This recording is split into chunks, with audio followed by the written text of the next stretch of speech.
Something is happening to the ocean right now that scientists are struggling to find the right words for, not because they lack vocabulary, but because the vocabulary they have was built for a world that no longer exists. In May of 2026, Europe's Copernicus Climate Change Service released a report that sent a quiet shockwave through the scientific community. Quiet because it didn't explode across headlines the way a hurricane does. Quiet because the numbers involved are so large they struggle to land with the weight they deserve. But the warning at the centre of that report was anything but quiet. According to Dr. Samantha Burgess, the Deputy Director of Copernicus, the planet's oceans are on the verge of shattering heat records that should not be anywhere close to breaking, and the thing that makes that warning genuinely terrifying is the second half of the sentence. El Niño hasn't even started yet. To understand why that matters, you have to understand what El Niño actually is, and more importantly, what it does to a world that's already running a fever. El Niño is a natural climate pattern. It has been cycling across the Pacific Ocean for thousands of years, long before humans walked out of Africa, long before we had names for the weather. Every few years, the surface waters of the central and eastern tropical Pacific warm up significantly. That warming shifts rainfall patterns, disrupts jet streams, supercharges droughts in some regions and floods in others. It pushes global average temperatures higher. It's a natural amplifier, and on its own, it is powerful enough to cause famines, collapse fisheries, and drive conflict across multiple continents simultaneously. The last major El Niño event ran from 2023 into 2024. During that period, the world set temperature records so consistently that scientists stopped being surprised. Month after month, the reports came in. Hottest January ever recorded, hottest March, hottest June. At one point, the global average surface temperature crossed 1.5 degrees Celsius above pre-industrial levels, a threshold that the Paris Agreement had identified as the line the world must not cross. We crossed it. Not permanently, not yet, but we crossed it. And then El Niño faded. La Niña, its cooler counterpart, settled in. Scientists exhaled a little. The ocean temperatures began to moderate. There was a sense, cautious and fragile, that perhaps the worst was temporarily behind us. That sense lasted until about April of 2026. The data started coming in from monitoring buoys stretched across the Pacific, from satellites passing over the ocean surface in low Earth orbit, from research vessels dragging sensor arrays through water that wasn't behaving the way it was supposed to. The ocean was warming again, fast, faster than the models had suggested it would. And the World Meteorological Organization, watching the same data from Geneva, began issuing updated forecasts. Their projections showed El Niño conditions returning as early as the window, between May and July of 2026. That is an extraordinarily rapid turnaround. The typical gap between a strong El Niño and the arrival of the next one is measured in years. We were looking at months. But here is the detail that makes climate scientists lose sleep. The ocean temperatures being recorded right now are not being driven by El Niño. El Niño isn't here yet. What we are seeing is the baseline. This is what the ocean looks like between events. And if this is the baseline, if these are the temperatures we're sitting at before the amplifier switches on, then what comes next is something the observational record may not have a precedent for. Dr. Burgess put it plainly. She said it was only a matter of days before new ocean heat records would be completely shattered. She used the phrase deeply alarming. Scientists choose their words carefully, especially when they're representing major research institutions. When someone at that level uses the phrase deeply alarming in an official report, they are not being dramatic, they are being accurate. So what exactly is happening to the ocean? Why is it heating so quickly, and why does that matter for everyone, not just for people who live near coastlines?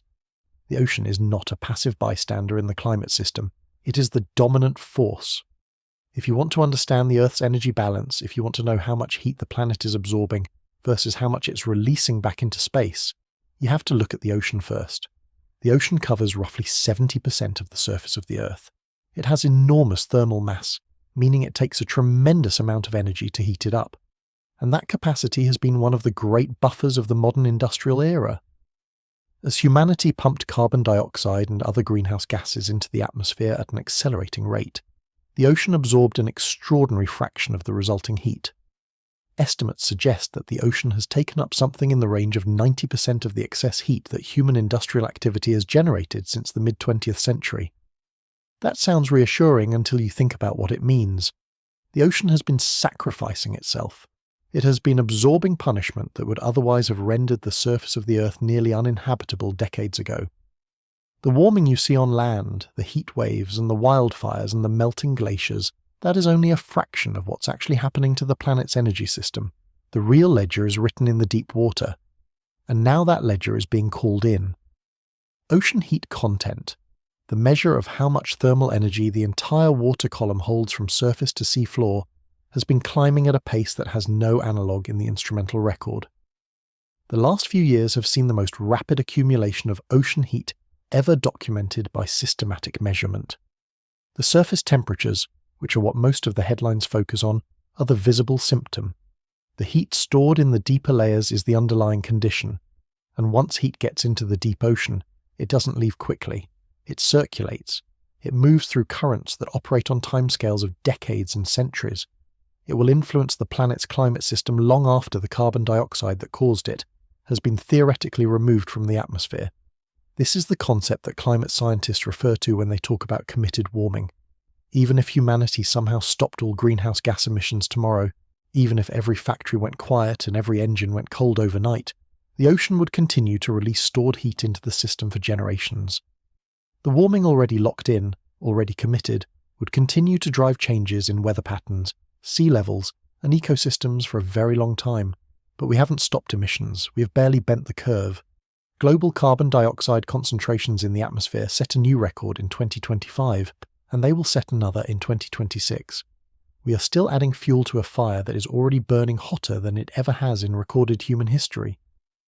Now let's talk about what superheated ocean water actually does, because the chain of consequences is longer and more interconnected than most people realize. Start with hurricanes. Tropical cyclones are heat engines. They draw their energy from warm ocean surface water. The hotter the water, the more potential energy a storm can extract, and the more intensely it can develop. When you see a Category 1 hurricane cross over a patch of ocean that is 2 or 3 degrees above normal, it doesn't stay a Category 1 for long. The intensification can happen with shocking speed. This phenomenon, called rapid intensification, has become measurably more common as ocean temperatures have climbed. Storms that would have stayed modest are becoming monsters in a matter of hours. Emergency management officials and meteorologists have been sounding alarms about this for years, because the window for evacuation orders, for preparation, for saving lives, shrinks when storms intensify that quickly. A warmer ocean also pumps more moisture into the atmosphere. Water evaporates more rapidly from a hotter surface. That additional moisture doesn't disappear, it loads into weather systems and falls somewhere. Sometimes it falls over the ocean, but often it falls over land in quantities that drainage systems, levees and floodplains built for a cooler climate simply cannot accommodate. The flooding events of recent years, the ones that keep getting described as once-in-a-century events before occurring again 2 years later, are not coincidences, they are symptoms. Then there is the question of sea ice. The Arctic Ocean and the waters surrounding Antarctica are in freefall. Arctic sea ice extent has been setting record lows repeatedly. The loss of sea ice creates a feedback loop that researchers have been warning about for decades. Ice is white. It reflects sunlight back into space. Open water is dark. It absorbs sunlight. As ice melts and exposes more open water, the ocean absorbs more heat, which melts more ice, which exposes more water, which absorbs more heat. Scientists call this ice albedo feedback. It is self-reinforcing. Once it gains momentum, it is very difficult to stop. The waters around Antarctica have been particularly alarming. In 2023, Antarctic sea ice extent collapsed so far below previous records that scientists described it as a statistical outlier, an event so far outside the historical range that it challenged the assumptions baked into climate models. It didn't recover fully, and in 2024 and into 2025 the pattern continued. Something is happening in the Southern Ocean that the models didn't fully anticipate, and researchers are still working to understand the full implications.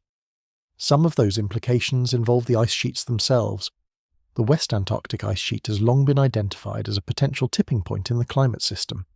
It is a vast volume of ice resting on bedrock that sits below sea level in places, making it vulnerable to ocean water warming from underneath and eating away at the floating ice shelves that act as buttresses, holding the land ice back from the sea. If the West Antarctic ice sheet were to destabilize significantly, the sea level consequences would be measured not in inches but in feet, not in decades but in centuries, though the process, once initiated, may be impossible to reverse on any timescale relevant to human civilization. We should be clear. We are not saying this collapse is imminent. The timescales for ice sheet dynamics are long, but the point is not that it will happen tomorrow. The point is that the ocean temperatures we are recording right now are pushing us closer to the thresholds where such processes become irreversible, and we are doing this before El Niño has even arrived.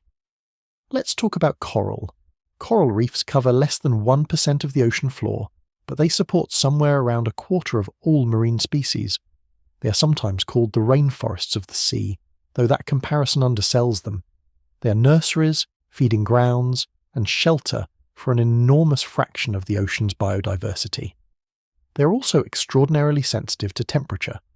When ocean water gets too warm, corals expel the symbiotic algae living in their tissues. The algae give corals their colour and provide them with nutrients through photosynthesis. Without the algae, the coral turns white. This is bleaching. And bleaching is not immediately fatal. If temperatures return to normal quickly enough, the algae can return and the coral can recover. But if the heat stress persists, the coral starves. It dies. And what's left is a bleached skeleton, slowly being colonized by other organisms, the structural complexity of the reef degraded, the ecosystem it supported diminished. The fourth global coral bleaching event in recorded history was confirmed in 2024. Driven by record ocean temperatures, it spread across reefs in the Atlantic, Pacific, and Indian Oceans simultaneously, a scale never previously documented. Scientists who had spent their careers studying reefs described what they were seeing as devastating. Entire systems that had survived previous bleaching events, that had been showing signs of resilience, succumbing to heat stress that simply would not relent. And the projections going forward are stark. At current trajectories of ocean warming, the majority of the world's coral reefs could experience annual severe bleaching conditions by mid-century. Annual, meaning every year. No time to recover, no path back to the complex biodiverse ecosystem that a healthy reef represents. The communities most directly affected by this are not wealthy industrial nations. The people who depend most immediately on coral reefs for food, for coastal protection, for economic survival, are among the most vulnerable populations on Earth. The fishing communities of Southeast Asia, the island nations of the Pacific, the coastal communities of the Caribbean and the Indian Ocean. Climate change is not an equal opportunity disaster. Its cruelty is asymmetric. The people who contributed least to the problem are often positioned to suffer most from the consequences. Now, back to the question of El Niño. The World Meteorological Organization's forecast puts the likely onset somewhere in that May through July window of 2026. If it arrives on the earlier end of that range, it will be stacking on top of ocean temperatures that are already at or near record territory. El Niño events typically push global average temperatures upward by somewhere between a few tenths of a degree and a full degree Celsius above whatever the baseline is. The 2023 to 2024 event pushed the world above that 1.5 degree threshold. If the baseline has risen since then, if the ocean is genuinely as warm as the Copernicus data suggests before the event even begins, the temperatures generated by this next El Niño could exceed anything in the observational record. To be clear about what that means, we have systematic, reliable global temperature records going back roughly 150 years. We have proxy records, derived from ice cores, tree rings, coral skeletons and sediment layers that extend further. Based on those proxies, many researchers believe that the temperatures the Earth is approaching may not have been seen in thousands of years, possibly longer. We are conducting an experiment with the climate system that has no precedent in human history. Some people hear this and think, well, the Earth has been warmer in the past. This is true. In the deep geological record, you can find periods of much greater warmth. But those periods occurred over timescales of millions of years, driven by geological processes. The rate of change we are seeing now is the problem. Ecosystems, species, and the human civilizations built around stable climate patterns do not have millions of years to adapt. They have decades, in some cases, years.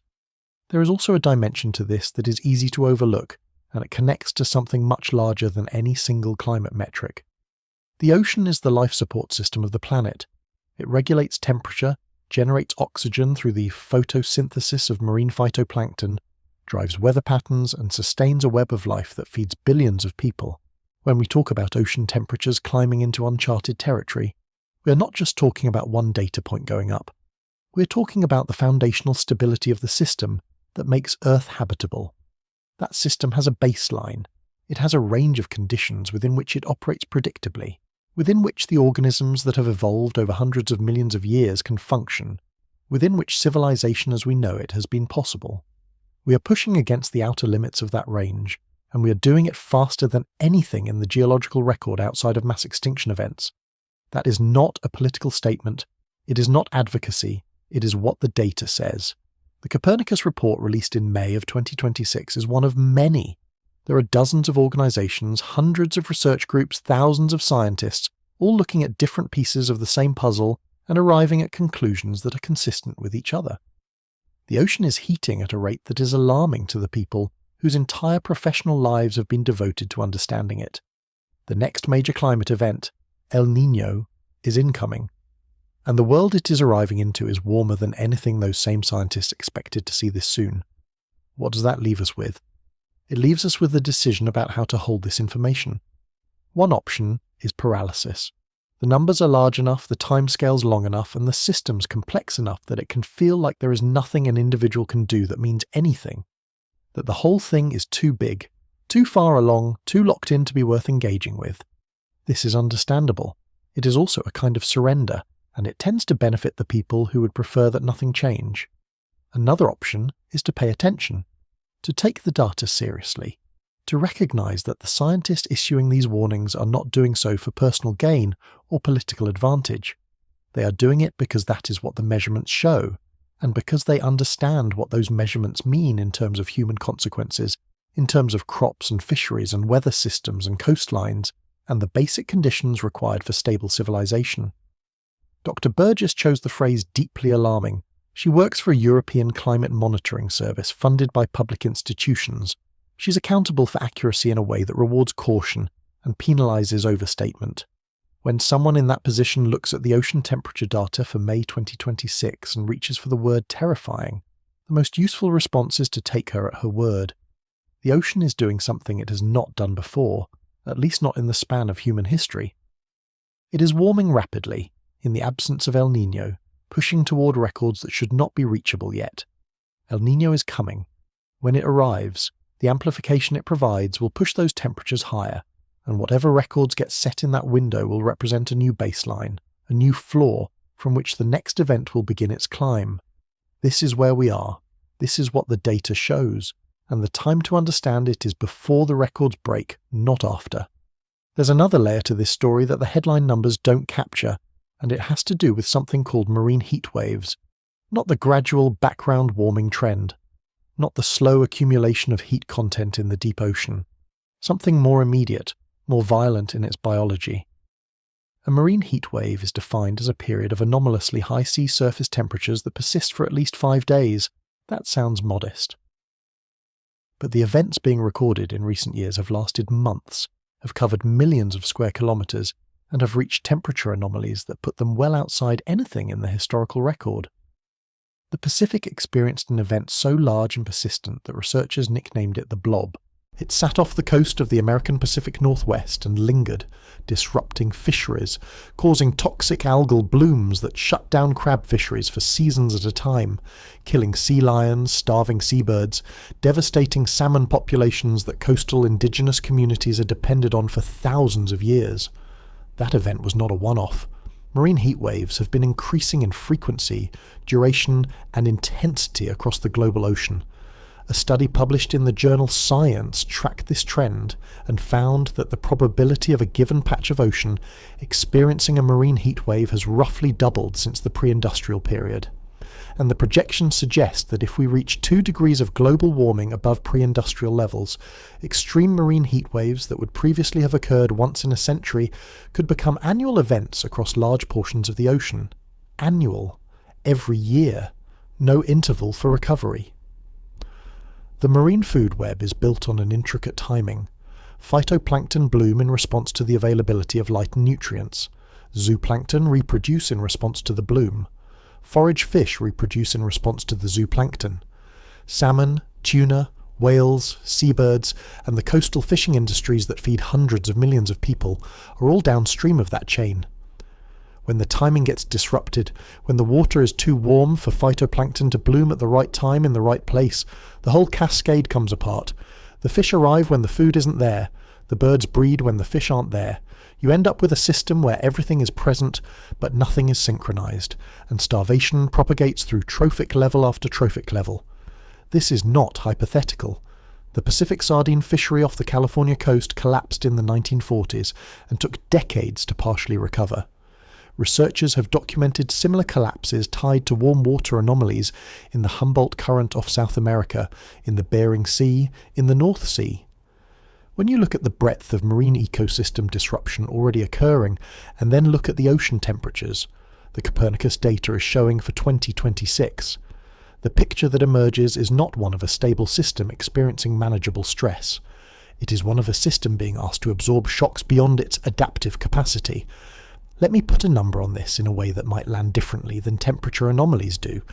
Global fisheries provide roughly 3.3 billion people with almost a fifth of their annual animal protein intake. For hundreds of millions of those people, particularly in lower-income coastal nations, seafood is not a luxury. It is the primary protein source. It is what stands between their families and protein deficiency. The disruption of that food system is not an environmental abstraction. It is a humanitarian crisis wearing a climate uniform, and the disruption is already measurable. Pacific salmon populations in the American Northwest and Alaska have been in steep decline.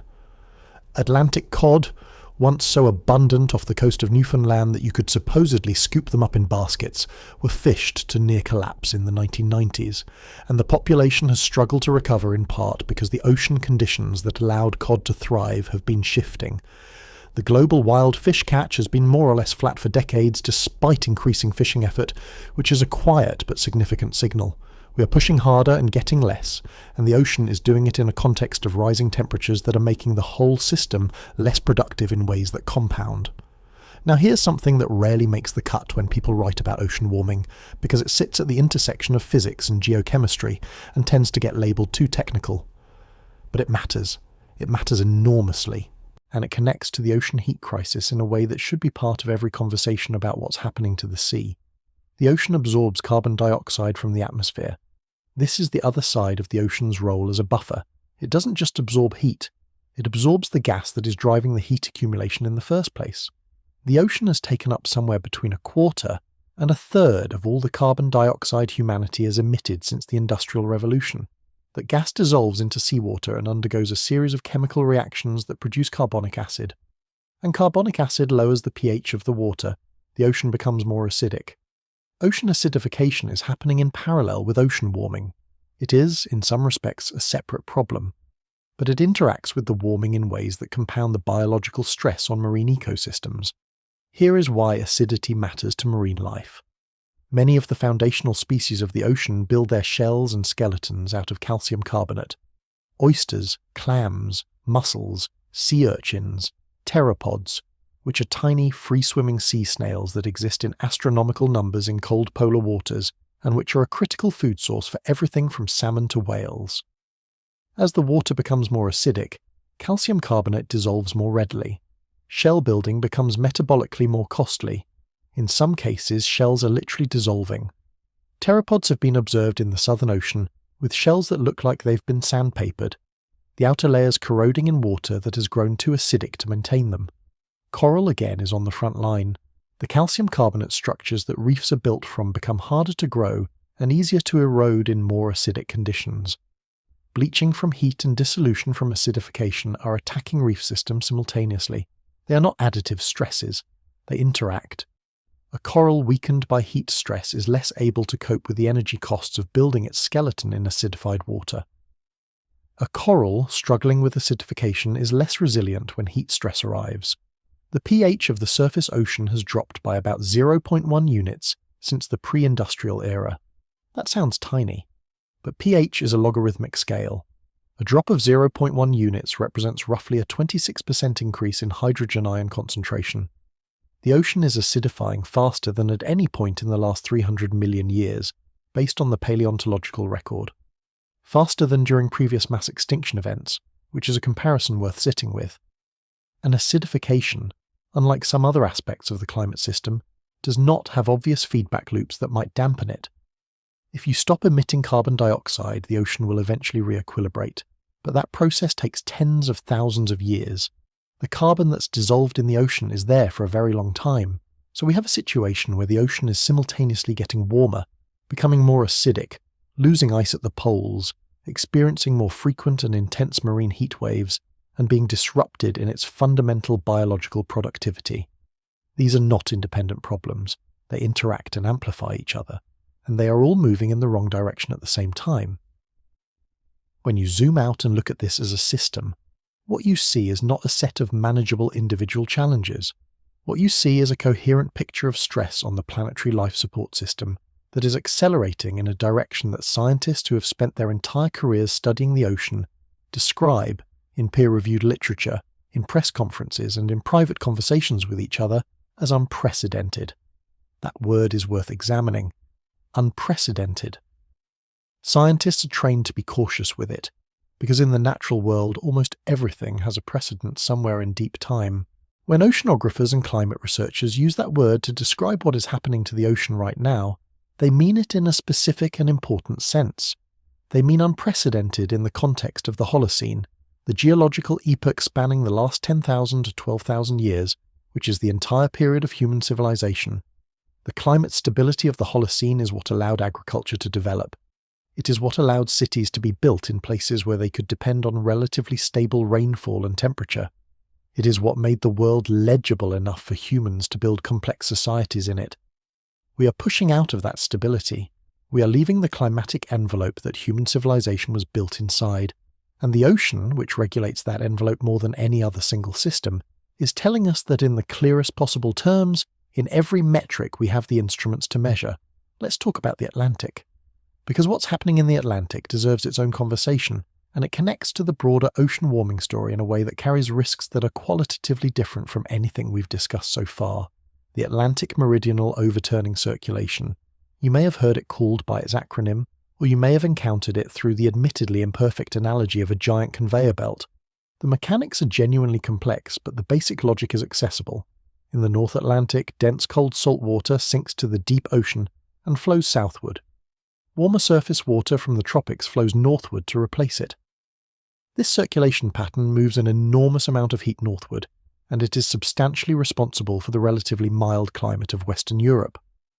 London sits at roughly the same latitude as Calgary. The reason London's winters are nothing like Calgary's winters is the Atlantic circulation. It pumps tropical warmth northward and keeps temperatures in northwestern Europe far more moderate than the latitude would suggest. Decades of research have established that this circulation is sensitive to the amount of freshwater entering the North Atlantic, particularly from melting ice sheets and glaciers. Freshwater is less dense than saltwater. If enough freshwater floods into the North Atlantic, it can interfere with the sinking mechanism that drives the circulation. It can slow the whole system down, and there is significant evidence that it is already slowing. A 2021 study, using a variety of proxy records going back over a millennium, concluded that the circulation is now at its weakest point in at least the last 1,000 years. That study generated considerable scientific debate, but subsequent research has broadly supported the conclusion that there has been a weakening trend. The rate of that weakening, and where the system sits in relation to any potential tipping point, are still subjects of active research and genuine uncertainty. But here is what the uncertainty does not change. The consequences of a significant slowdown or collapse of this circulation would not be limited to northwestern Europe getting colder. The effects would cascade globally. Rainfall patterns across the tropics and subtropics would shift, affecting the monsoons that drive agriculture across South Asia and West Africa. Sea levels along the American East Coast would rise beyond the global average, because the circulation currently pulls water northward and away from coastal cities like Boston, New York, and Miami. The deep ocean's ability to store carbon would be altered, and the timescales involved in re-establishing a circulation once it collapses are not human timescales. They are geological ones. The honest scientific answer to how close we are to any kind of tipping point in the Atlantic circulation is that we don't know with enough precision to be confident. Models disagree. Different research groups weight different evidence differently. What is not in dispute is the direction of travel. The freshwater flux into the North Atlantic is increasing as Greenland's ice sheet loses mass at an accelerating rate. The circulation has already weakened, and the ocean warming that Copernicus is documenting is part of the context in which that weakening is occurring. This is the part of the conversation that gets into territory most people find genuinely uncomfortable. Not the kind of uncomfortable that comes from bad news, the kind that comes from having to hold uncertainty alongside risk. The honest position on the Atlantic circulation is this: we cannot tell you exactly when or whether a tipping point will be reached. What we can tell you is that the thing we would be tipping into is irreversible on civilizational timescales, and that the conditions moving us toward that threshold are measurably worsening. That is a different relationship with uncertainty than most people are used to. Most risk decisions in daily life involve some version of if I do this thing, the probability of a bad outcome is X. We're comfortable with probabilistic reasoning when the probabilities are well defined and the stakes are familiar. What's harder is when the probability range is wide, the stakes are civilizational, and the decision being made is not about individual behavior, but about the trajectory of an entire industrial civilization. That is the actual shape of the problem, and the fact that it doesn't fit neatly into the cognitive frameworks most of us use for risk doesn't make it smaller. It just makes it harder to talk about honestly. Let's spend some time on something that the ocean warming story often doesn't get connected to, even though the connection is direct and the consequences are already playing out. Let's talk about what the heat in the ocean means for the water cycle on land. The hydrological cycle, the movement of water from ocean to atmosphere to land and back again, is driven by energy. Specifically, it's driven by the energy required to evaporate water from the ocean surface and transport it through the atmosphere. A warmer ocean evaporates more water. That additional atmospheric moisture has to go somewhere. And where it goes depends on the dynamics of weather systems. What researchers have found, and what is becoming increasingly visible in the observational record, is that the water cycle is intensifying. Wet regions are generally getting wetter, dry regions are generally getting drier, and the events at both extremes are becoming more extreme. When it rains, it can rain with greater intensity because there is more moisture available in the atmosphere to fall. When it doesn't rain, it can stay dry longer because the heat that's driving evaporation is also drawing moisture out of soils at a higher rate. This intensification of the water cycle is not a future projection. It is a measured change in the current observational record. The rainfall intensity during heavy precipitation events has been increasing across multiple regions. The drought index in many subtropical regions has been worsening, and the specific claim that a warmer atmosphere holds more water vapor, roughly 7% more for every degree Celsius of warming, is basic physics, derived from the Clausius-Clapeyron relation, a well-established thermodynamic principle that has been understood for well over a century. The consequences of this play out in ways that hit the agricultural systems that feed humanity most directly. A drought during the growing season doesn't just reduce that year's yield. Prolonged drought depletes soil moisture at depths that take years to recharge. It stresses trees and perennial crops in ways that affect production for multiple seasons. It increases the risk of wildfire, which can permanently alter the character of landscapes. And in the context of a warming ocean evaporating more water into the atmosphere, droughts and floods are not alternating extremes that balance out. They can occur in sequence in the same region, because the atmosphere's capacity to deliver extreme rainfall when conditions are right does not mean it reliably delivers rainfall when crops need it. The breadbasket regions of the world, the places where the combination of climate, soil, and geography has historically allowed for the kind of large-scale grain production that feeds billions of people, were identified and developed over centuries of accumulated knowledge about what the climate would do. When those systems produce outside their normal range, when temperatures during the growing season exceed what the crop genetics can tolerate, when precipitation falls at the wrong time or not at all, the assumptions embedded in that accumulated knowledge break down. We have already seen this. The 2022 heatwave in India and Pakistan struck during wheat's critical flowering period. Yields dropped. India, which had been exporting wheat, moved to restrict exports to protect its domestic supply. The disruption reverberated through global grain markets. That event occurred during La Niña conditions. the next major agricultural disruption during an El Niño year, in a world where ocean temperatures have already reset to the levels Copernicus is recording, has the potential to be significantly more severe. This matters to everyone who eats, which is to say, everyone. The price of food on supermarket shelves in wealthy countries is partially insulated by storage, supply chain depth, and economic buffers. But even in wealthy countries, the buffer is thinner than it appears, and for lower-income households, food price shocks are already acutely felt. In lower-income countries, in places where households spend 60 or 70% of their income on food, where the margin between adequate nutrition and hunger is already narrow, that buffer essentially doesn't exist. The relationship between climate disruption, food system stress, and political instability is not a hypothesis. It has been documented. The Arab Spring protests of 2010 and 2011 occurred in the context of a global food price crisis partly triggered by extreme weather events in major grain-producing regions. Researchers have quantified statistical relationships between temperature anomalies, rainfall deficits, and the probability of civil conflict in agriculturally vulnerable countries. The causal chain is not simple or deterministic, but the connection is real, measurable, and consistent enough that it belongs in any honest accounting of what ocean warming means for human societies.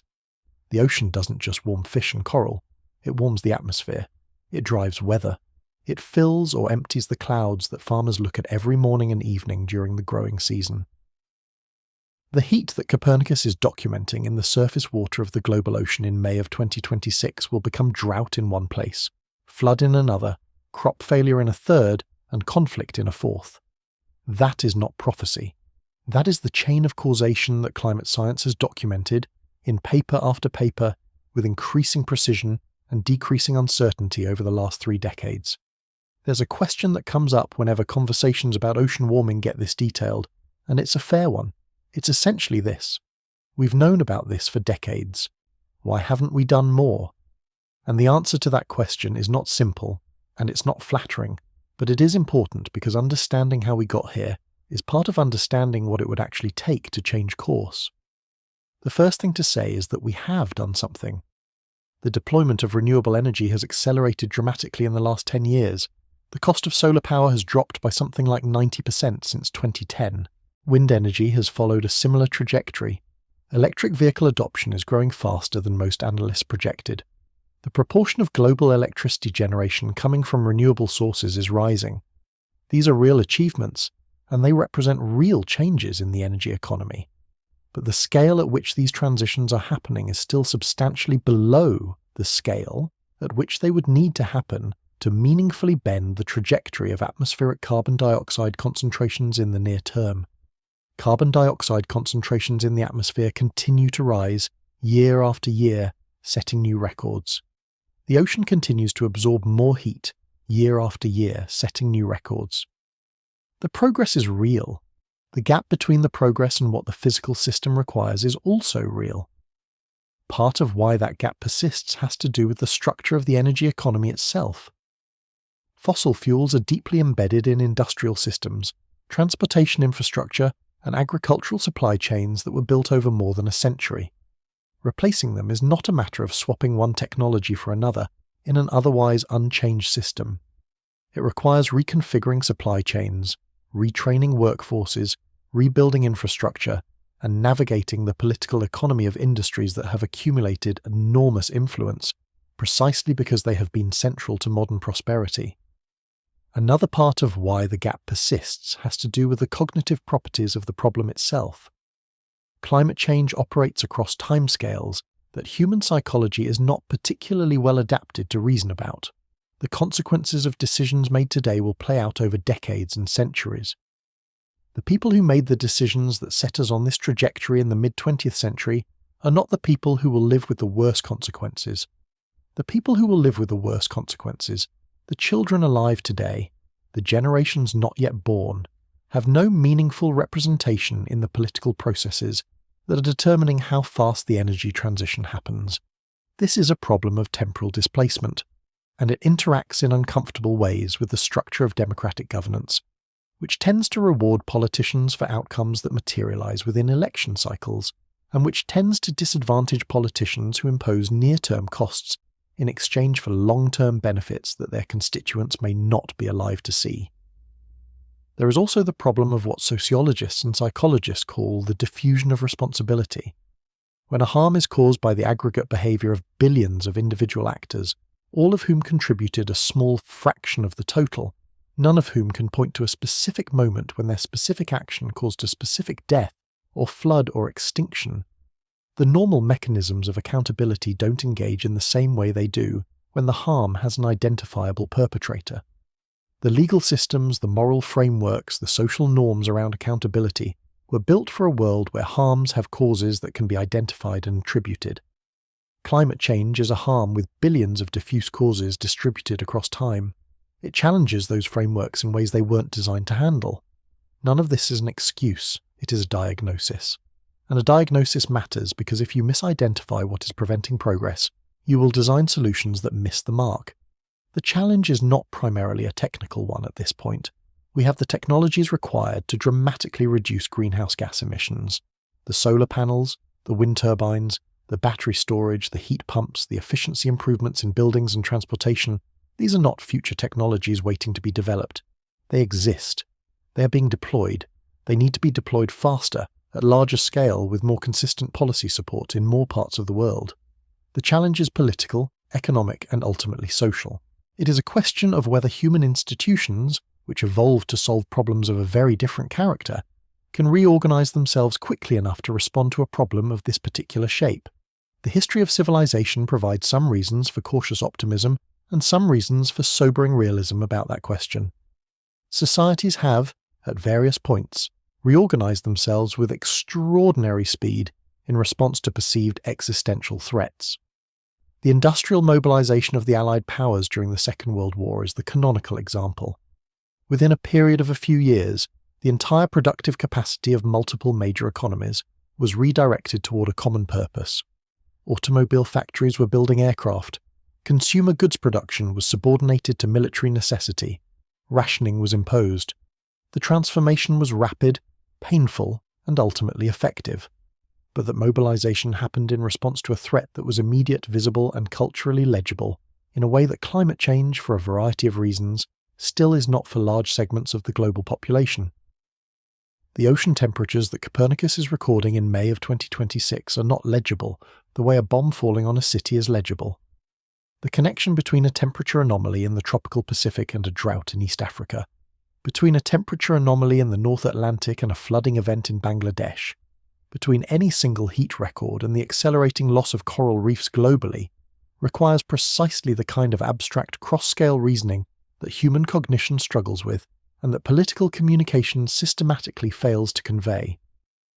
There's another thing worth examining here, and it's the role of deliberate disinformation in widening the gap between what the science shows and what significant portions of the public believe. This is not a conspiracy theory. It is a documented historical record. The internal documents of major oil companies, produced through legal discovery proceedings and investigative journalism over the last decade, show that some of those companies understood in extraordinary detail, beginning in the 1970s and 1980s, that the burning of their products would lead to significant global warming. Their own scientists produced projections that were not substantially different from what the broader scientific community was concluding at the same time. What some of those companies chose to do with that knowledge is part of the historical record. Campaigns of public doubt-sowing, funding of think tanks that produced literature designed to make climate science appear more uncertain and contested than it was, support for politicians who were willing to block or delay policy responses to emissions, strategic deployment of talking points intended to shift responsibility from industrial emitters to individual consumers. These campaigns didn't create climate denial from nothing, but they were effective at slowing the development of political will for meaningful action at precisely the period when meaningful action would have been most consequential. The scientists issuing warnings today are issuing them in the shadow of that history.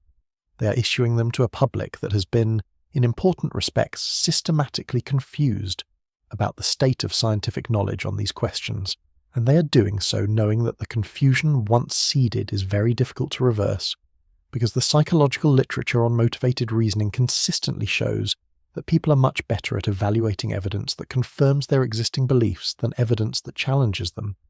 This is not an argument that people who doubt the severity of climate change are stupid or morally deficient. It is an argument that they are human in a media environment that was partly designed to exploit human cognitive tendencies, in a political environment that has in many places made climate science a tribal identity marker rather than a scientific question. That situation did not emerge spontaneously, it was cultivated. An understanding that it was cultivated is necessary for understanding why the response to the problem has been slower than the problem's urgency demands. Now let's talk about what is actually happening on the ground right now, in 2026 in terms of the climate response, because the picture is not uniformly bleak, and intellectual honesty requires engaging with what is genuinely changing alongside what is not changing fast enough. The energy transition in some parts of the world is proceeding at a pace that surprised even optimists. Germany has periods where renewable sources generate more than 100% of the country's electricity demand. The United Kingdom has effectively ended its reliance on coal for power generation. China, which is also the world's largest emitter, is simultaneously the world's largest installer of solar and wind power. In 2023 alone, China installed more solar generating capacity than the entire United States has accumulated across its whole history of solar deployment. That is a staggering number, and it reflects a level of industrial commitment to the technology that has fundamentally changed the economics of solar panels globally. The transportation sector is shifting. Not fast enough, but the direction is clear. Electric vehicle sales globally are growing at a rate that, if extrapolated, would result in a very significant share of new vehicle sales being electric within a decade. Battery technology is improving, range is increasing, charging infrastructure is expanding. The internal combustion engine, which has been the dominant technology for personal transportation for over a century, is for the first time facing a credible near-term alternative at scale. Buildings, which account for a significant share of global energy consumption, are becoming more efficient as heat pump technology matures and spreads. Grid-scale battery storage is making renewable energy more practical for baseload power. Green hydrogen is emerging as a potential solution for hard-to-decarbonize industrial processes. Carbon capture technology, once largely theoretical, is being deployed at small but growing scale in a handful of locations. None of this is sufficient. None of it is happening fast enough to prevent the ocean temperatures that Copernicus is recording from getting significantly worse over the next decade. But it is happening. The technology is real, the economics are increasingly favourable for renewables, and the trend lines in deployment are moving in the right direction. The gap between the current trajectory and the trajectory required to meaningfully limit warming is a gap of policy, of finance, of international coordination, and of political will. It is a gap that is, in principle, closable. The question of whether it will close fast enough is genuinely open. And the honest answer is that we don't know. We're in the middle of a race between the consequences of past emissions, which are already locked in and which will continue to compound, and the deployment of solutions at a scale and pace sufficient to prevent the consequences from compounding to levels that overwhelm human adaptive capacity. The ocean data from May 2026 is a signal about where that race currently stands. It is not a comfortable signal. Let me bring in something that often gets left out of these conversations because it reframes the question of what is at stake in a way that I think is important. There is a tendency in discussions of climate change to frame the problem primarily in terms of economic costs and benefits, the cost of mitigation versus the cost of adaptation, the GDP impact of a 2-degree world versus a 3-degree world, the return on investment in renewable energy infrastructure. These framings are not wrong. Economic analysis is a legitimate and valuable tool for evaluating policy choices. But they have a blind spot. They have difficulty capturing things that are not easily expressed in monetary terms. The intrinsic value of a species that evolved over millions of years and will never exist again once it's gone. The cultural significance of a reef system that has sustained a human community for 100 generations. The meaning embedded in a landscape, a fishing ground, a migration route that has been part of how a people understand themselves in relation to the world. These are not externalities that can be corrected by a sufficiently accurate pricing model. They are values of a different kind, and they are being lost right now in ways that economic accounting frameworks are not particularly well equipped to register. The barrier reef off Australia is not simply an economic asset. It is one of the most complex biological structures the Earth has ever produced. It took 10,000 years to grow into what it became when Captain Cook first documented it in the 18th century. The bleaching events of recent years have damaged it at a scale and rate that no recovery mechanism built into the reef's ecology is designed to cope with. What is lost when a reef of that complexity degrades is not just the revenue from tourism or the protein from fishing. It is something irreplaceable. It is a piece of the planet's biological heritage that does not come back. The same is true of species. The current rate of species extinction is estimated to be somewhere between 100 and 1,000 times the background extinction rate that prevailed before the industrial era. Ocean warming, ocean acidification, coral bleaching, disrupted food webs, and direct habitat loss are all driving that rate. Species being lost right now include ones that haven't been named, ones whose ecological roles in their communities haven't been studied, ones that may have contained biochemical compounds of medical significance. The loss is permanent. Evolution operates on timescales that make its response to the current extinction wave effectively meaningless from any human perspective. When Dr. Burgess says deeply alarming, part of what she's describing is the velocity of loss, the speed at which systems that took millions of years to develop are being stressed beyond their adaptive range, and the ocean temperature data is a primary driver of that stress. There's a concept in complexity science called a regime shift. The idea is that complex systems, ecosystems, climate systems, financial systems, political systems, don't typically degrade smoothly. They operate within a range of conditions, absorbing disturbances and returning to something close to their previous state. And then, when the right combination of stresses accumulates, they don't. They cross a threshold and shift rapidly into a new configuration. The new configuration can be stable, but it is often very different from the old one, and the shift can happen with a speed that is startling relative to the gradual build-up of pressures that preceded it. Ecologists have documented regime shifts in lake ecosystems, where gradual nutrient loading from agricultural runoff eventually tips the lake from clear water to algae, dominated turbidity, and where reversing the nutrient loading does not simply reverse the shift because the new state has its own self-reinforcing dynamics. Marine ecologists have documented similar shifts in kelp forests, which can transition to urchin barrens when the populations of urchin predators are depleted. Climate scientists have identified potential regime shifts in the cryosphere, the carbon cycle, and the circulation systems of the ocean. The relevance to the current moment is this: the gradual accumulation of heat in the ocean, the gradual increase in atmospheric carbon dioxide concentrations, the gradual weakening of ice sheets and sea ice. These might not produce gradual consequences. They might produce threshold crossings, and some of those thresholds, once crossed, are not crossable in the other direction on any timescale that matters to human civilization. The difficulty is that we often cannot know where those thresholds are until we cross them. Models give us probability distributions, ranges, scenarios. They give us informed estimates of where tipping points might lie. But the Earth's climate system has properties that make precise prediction very difficult. It is vast. It involves feedback loops that interact with each other. It has memory, meaning what happened to it in the past affects how it responds to current forcing. And the observational record, while rich and growing, still covers only a tiny sliver of the full range of conditions the climate system can produce. So we are navigating toward potential thresholds with imperfect maps, in a vehicle that was not designed for this terrain, driven by institutions that were not built for this kind of decision-making, under uncertainty.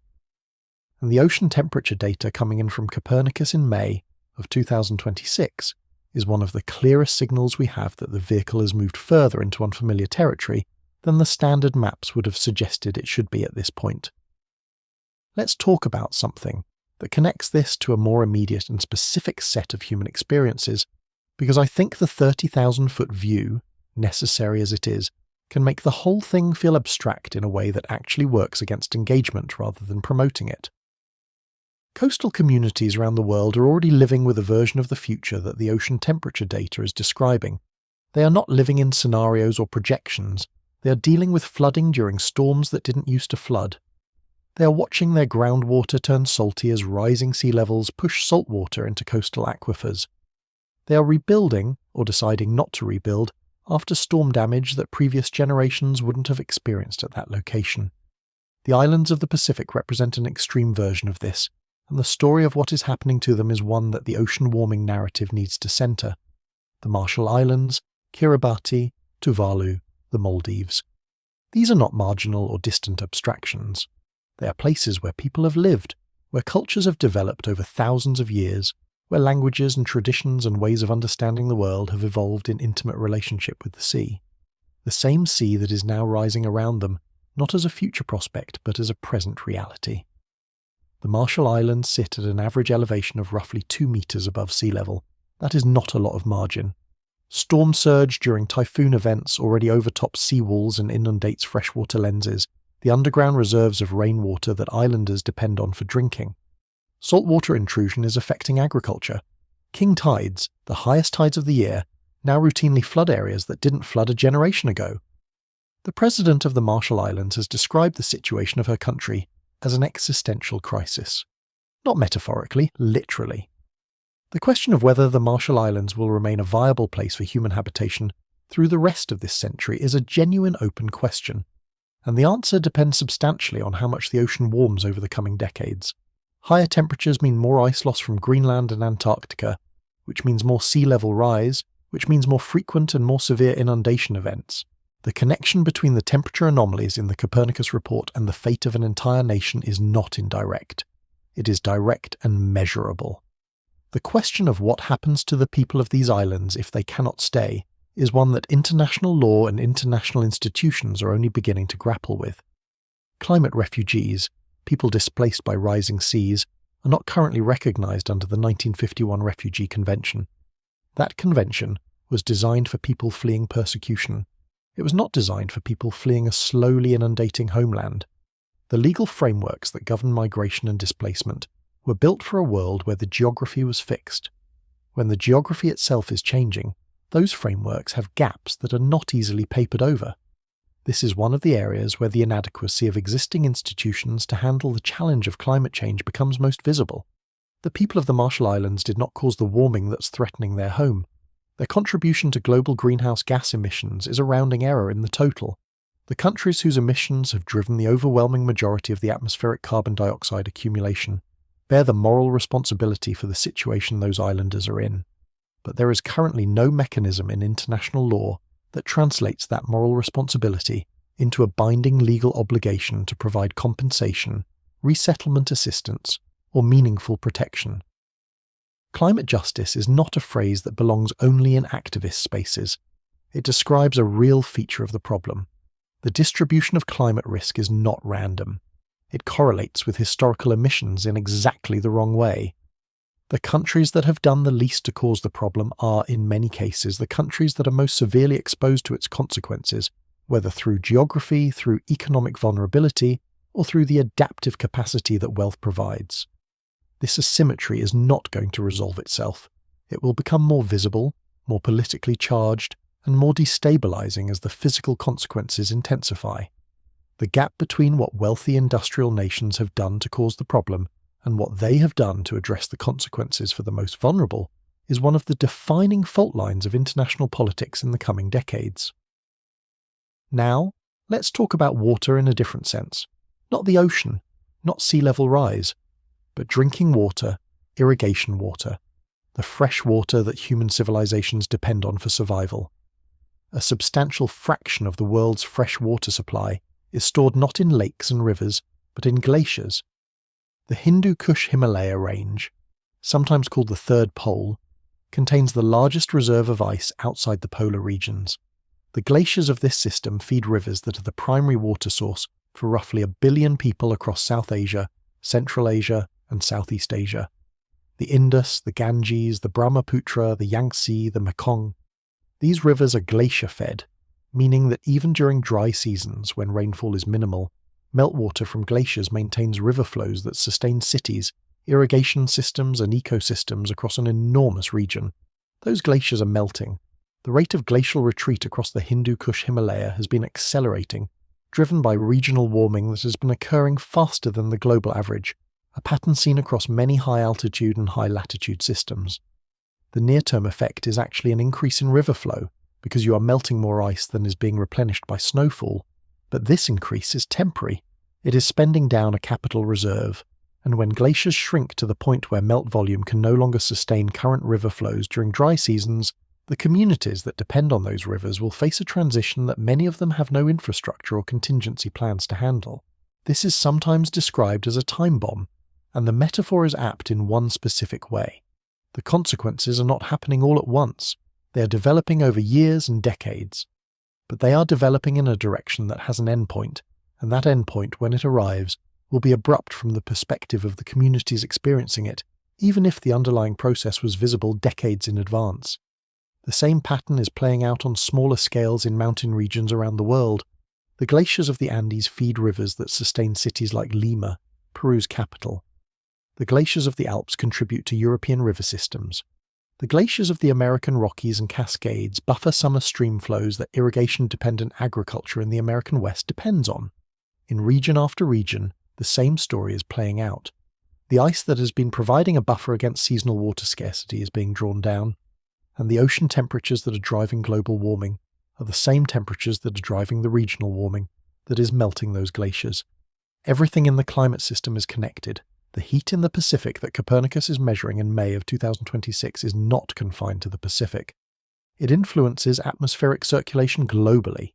It feeds the warming trend that is thinning ice sheets on Greenland and Antarctica, that is melting glaciers in the Himalayas and the Andes, that is drying soils in the Mediterranean and the American Southwest, that is increasing wildfire risk across vast stretches of forest, that is shifting the ranges of species and the timing of seasons in ways that ripple through the ecosystems and the human communities embedded in those ecosystems. Complexity is not a reason to be paralyzed. It is a reason to be comprehensive in how we think about what is at stake. There's one more thread I want to pull on before we get to where this all leads, because it's one that doesn't get nearly enough attention, and it changes the emotional register of the conversation in a way that I think is important. The ocean is not just a heat absorber and a food source. It is a place that humans have an ancient relationship with. The history of human civilization is substantially a history of interaction with the sea, fishing cultures, trading cultures, navigating cultures, cultures whose creation stories and spiritual practices and deepest identities are wound around the ocean and its creatures. The Polynesian navigators who crossed the Pacific without instruments, guided by stars, currents, and wave patterns they had memorized across generations. The fishing communities of Newfoundland, whose identity was built around the cod fishery that sustained them for 5 centuries before the stock collapsed in the early 1990s. The kelp harvesters of coastal Chile, the pearl divers of the Persian Gulf, the whale hunters of the Arctic and the North Pacific, whose traditions extended back thousands of years. When we talk about what is lost as the ocean changes, we are not only talking about biodiversity or economic productivity. We are talking about the severing of relationships between human communities and the living systems they have been embedded in for generations. We are talking about the loss of knowledge. The Polynesian navigator who can read the ocean is carrying information in her body that took hundreds of years to develop and is not written down anywhere in a form that can be preserved independently of the practice. When the ocean those navigators learn to read changes beyond recognition, that knowledge doesn't just become less useful, it becomes unmoored. The stars and currents still exist, but the relationship between them and the ecological context they were embedded in has shifted. This kind of loss is very hard to quantify. It doesn't appear in GDP figures or biodiversity indices, but it is real, and it is happening, and it is part of the full accounting of what superheated oceans are taking from us. I want to be careful here, because there is a real tension in how these conversations can go. On one side, there's the risk of so overwhelming people with the scale and interconnectedness of the problem that the response is despair rather than engagement. On the other side, there's the risk of false reassurance, of suggesting that the situation is more manageable than it is in order to avoid triggering the despair response, which ultimately serves no one well because it allows the situation to get worse, while people feel appropriately calm about it. The honest path runs between those two failure modes. It requires holding something genuinely difficult. The situation is serious. The urgency is real. The consequences of inaction are already visible and are going to intensify. And it is also true that the situation is not hopeless, that human ingenuity and adaptability are real, that the energy transition is happening, that the scientific community whose alarm about the current moment is genuine is the same community that has been developing solutions with equal rigor, and that the scale of what is at stake is a reason to act with urgency rather than a reason to give up. What does urgency actually look like? Not at the individual level, although individual choices matter in aggregate, but at the systemic level, at the level where the ocean temperature readings from Copernicus translate into decisions that actually bend the trajectory. It looks like ending new fossil fuel infrastructure development, not at some future date but now, on the understanding that existing infrastructure will continue to operate through its normal lifespan, and that the carbon budget for limiting warming to survivable levels does not accommodate new long-term fossil fuel investment on top of what already exists. It looks like a dramatic acceleration of renewable energy deployment, particularly in the rapidly developing economies of Africa, South Asia and Southeast Asia, where the energy choices being made right now will determine whether those populations develop on a high-carbon or low-carbon pathway. It looks like the mobilization of financial resources at a scale commensurate with the problem, which means wealthy nations meeting and exceeding the climate finance commitments they have repeatedly made and repeatedly failed to deliver.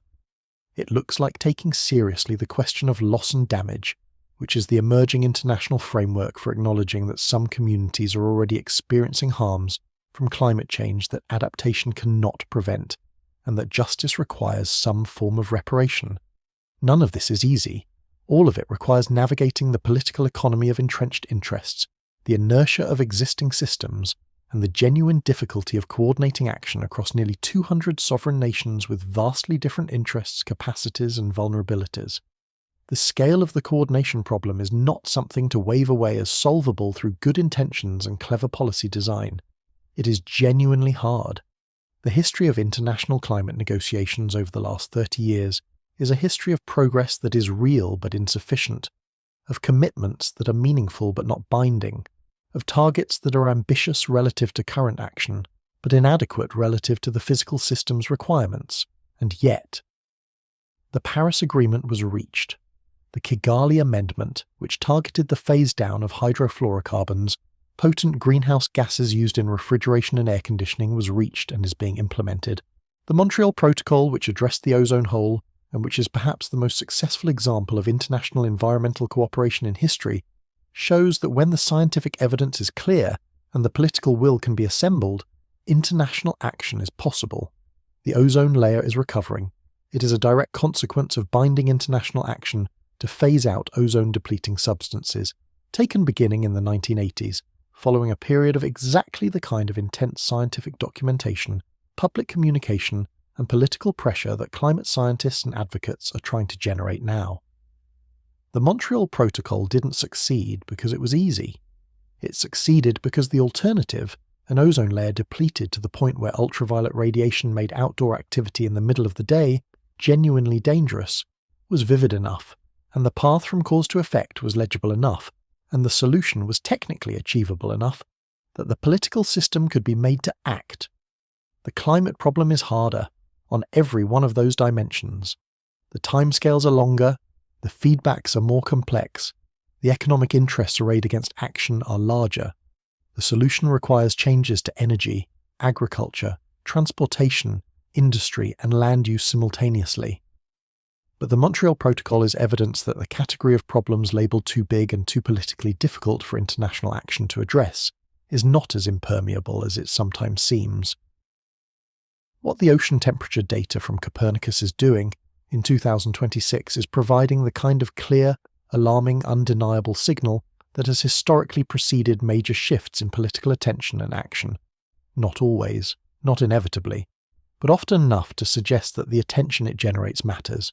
The question worth sitting with is whether the signal will be received in time to influence the decisions that still remain open, because not all decisions are still open. Some of the warming is committed, some of the ice loss is locked in, some of the reef degradation is irreversible. But the difference between 2 degrees of global warming and 3 degrees, between 3 degrees and 4, is not trivial. It is not a matter of slightly worse versus very bad. It is a matter of challenged versus catastrophic, of damaged versus broken, in terms of what human civilization can adapt to. The window for preventing the worst is narrowing. But it is not yet closed. That is not an optimistic statement disguised as a disclaimer. It is a precise description of the situation. The narrowing of the window is real. The windows not yet being closed is also real. Both of those things are true simultaneously, and how you act in the space they define determines which of the future's possible versions you end up in.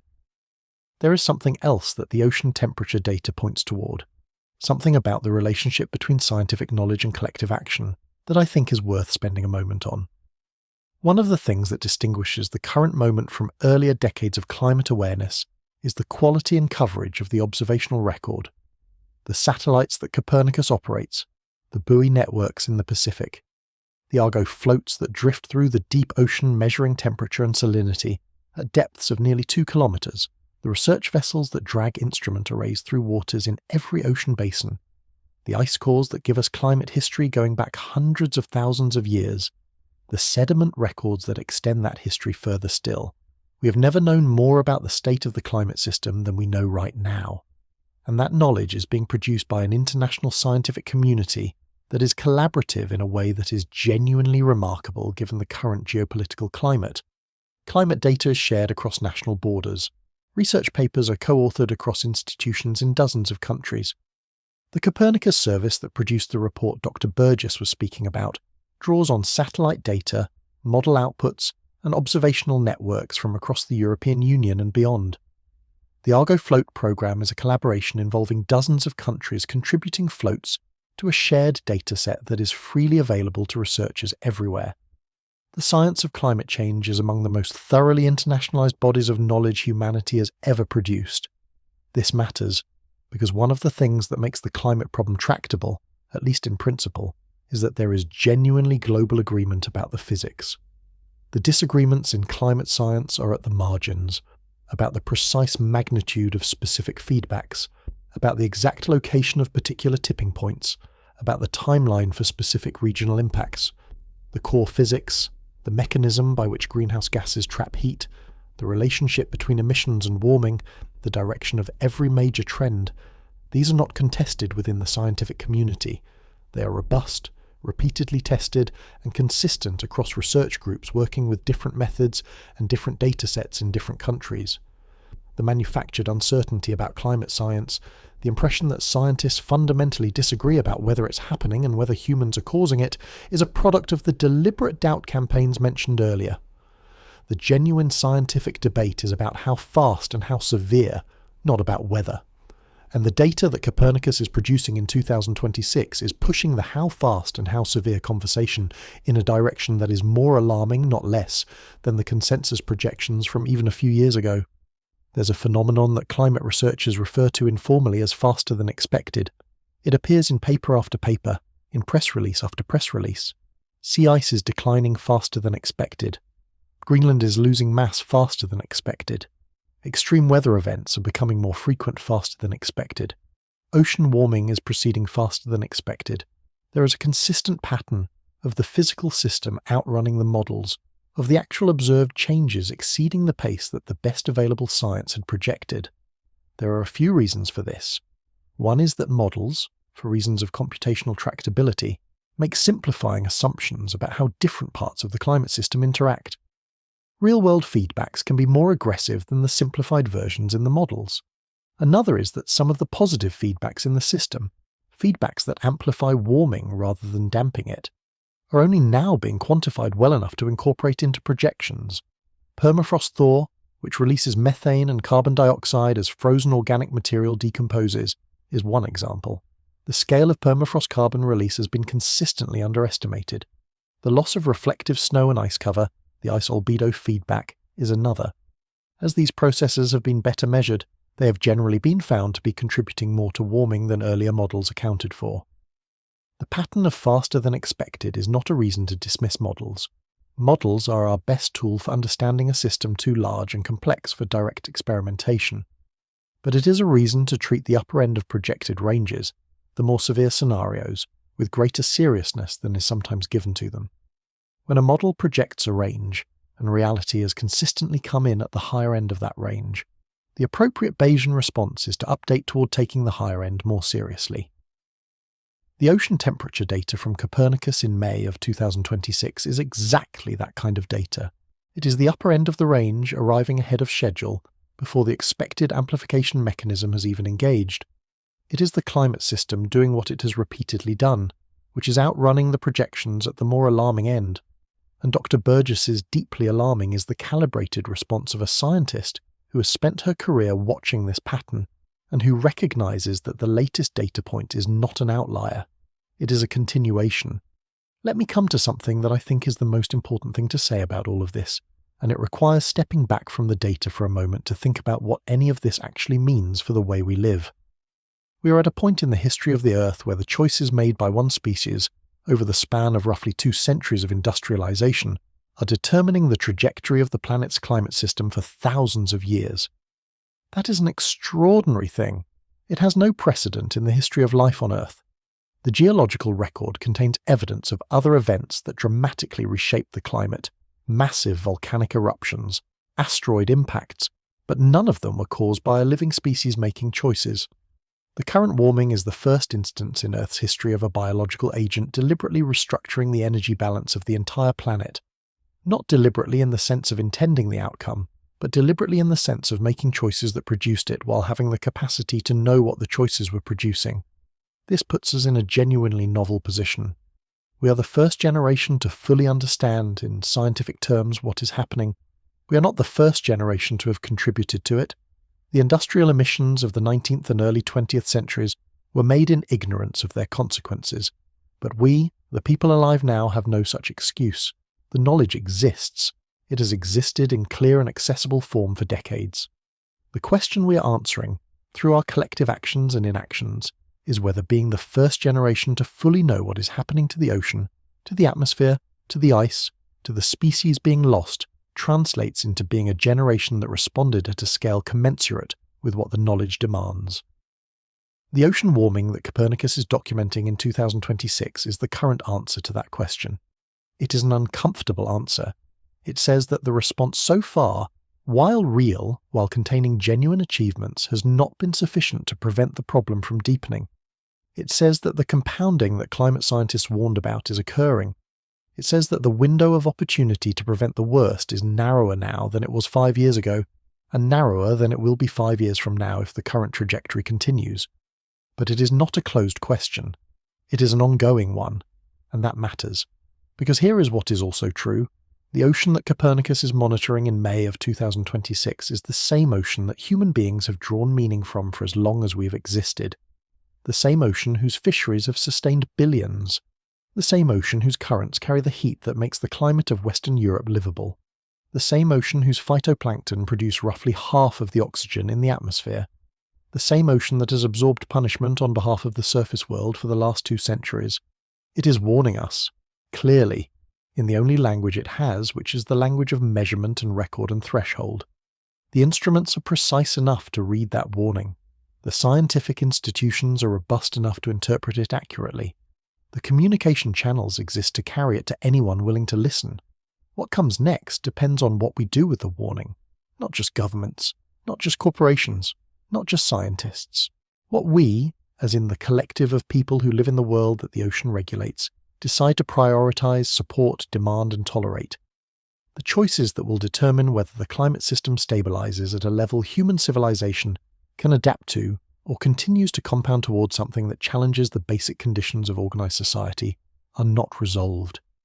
They are being made continuously in policy rooms and boardrooms and voting booths and in the smaller daily decisions that aggregate into economies and cultures. The ocean doesn't care about our politics or our economics or our cognitive limitations. It responds to physics. It is already responding. The heat it is holding in May of 2026 before El Niño arrives, before the next amplification cycle begins, is the most unambiguous possible indication of the direction the physics is taking us. The most honest thing that can be said, and the most important thing, is this. We know enough to act. We have known enough to act for quite some time. The question was never whether we understood the problem. The question was whether understanding would be enough to produce action at the required scale. That question is still open. The ocean's temperature is not asking us to be certain about the future. It is asking us to be honest about the present. And the present, as the data from May 2026 makes clear, is a moment where the consequences of delay are measurable, are compounding, and are already being lived by people who did not cause them. The barrier between the data and the response has never been a lack of information. It has been a failure of will, of imagination, of institutional design, and in some cases of honesty about what the information actually requires of us. The scientists will keep measuring. The ocean will keep accumulating heat. The records will keep being shattered, or they will stop being shattered, because the world found the collective will to change the trajectory.